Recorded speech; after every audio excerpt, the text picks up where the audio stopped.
Alright, magandang araw mga katracker. Welcome po sa ating YouTube channel vlog. For this video, ipakita ko lang sa inyo itong unit na recondition. Ito po ay Isuzu Elf N series. Ayan, fully recondition po. Ang body po nito ay insulated band. Dati po itong ref band pero ginawa na lang insulated band. Dating mayroong system, tinanggalan po yung ibabaw niya. Tapos ito na yung body niya, insulated close band na lang. So ito mga katracker, N series po na wide cabin. Ayan, may plaka na nakarehistro, fully repaint po, fully recondition. Yung gross weight niya, yan po yung gross weight. Tingnan po natin yung loob. Ayan, ito po yung itsura ng loob ng N series namin. Ginawan din po namin ng fabricated center seat chair kasi wala itong center seat chair. Meron to console box pero gusto ng client merong center seat chair para dalawa yung makasakay, bali tatlo kasama driver. Meron po itong manual transmission 6-speed. Ayan, brand new na yung radio nya. Tapos yung dashboard, ayan, malinis po tingnan. Ito po yung ceiling nya, maganda pa. Meron ding stock na camera. Ayan po, nakapulsiri yung mga upuan, naka-floor matting. Dito mga katracker, ang recondition namin ay may warranty, kaya talagang sulit yung pagbili nyo. 2 months warranty. Ayan, so ang mga gulong naman po nito ay stock lang, 205 by ATR 16. Ayan, R16 po siya na Dunlop. Ayan, surplus pero okay pa naman. Pero the best, palitan nyo na ng or kaya requestan nyo na ng brand new na gulong para safe sa biyahe kahit ayan, madami yung or mabigat yung karga. So ang ano po nito, suspension ay independent clips, coil spring po siya. Ang makina naman nito ay 4JJ1 Euro 4 na po siya. Merong catalytic converter. Tapos ang haba po ng ating insulated band ay 18 feet. 18 feet po yung haba ng body. So wala po tong dugtong, orig po. Ayan. Ayan mga katracker, oh. Original po itong dumating sa Japan na 18 feet ang haba. Tapos yung ano nito, lip spring sa likod, merong auxiliary. Ayan, di ba?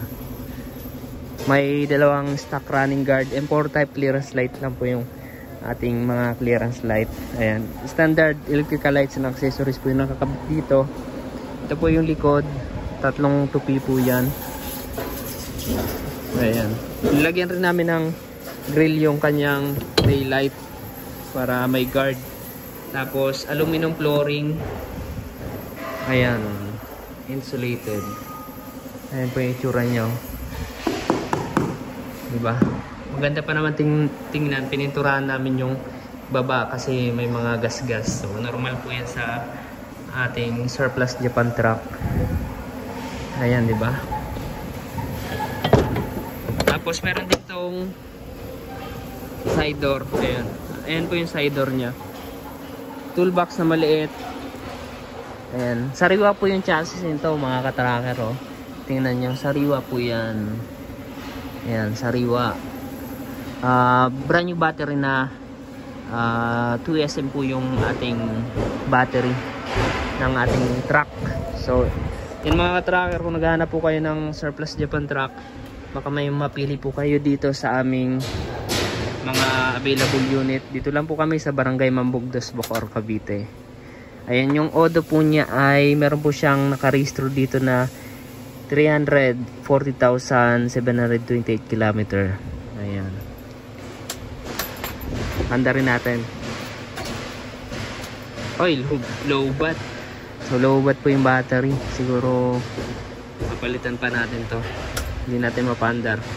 Pero ayan po, oh. So yung check engine po niya sa langis, mawawala po yan kapag pinaandar na natin. Yung battery, yan, brake booster, saka parking. So yun naman ay dito po ay talagang check yung unit bago ilabas. nililinisan, dinidetail, hindi pa po ito nalilinisan. Winawax po pa po namin yan.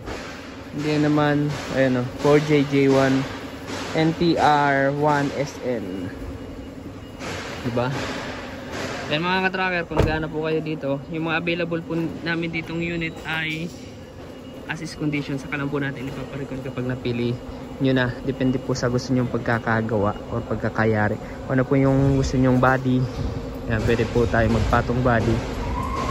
Kung ano po yung, kung nagustuhan nyo po yung unit pero yung body ay ayaw nyo, pwede po nating palitan yan kung ano po yung gusto nyong body. So yan mga ka-tracker, paki-like naman tong video na to, paki-share and mag-subscribe na, paki-follow rin ng ating FB page Tracker Moto PH. Maraming salamat.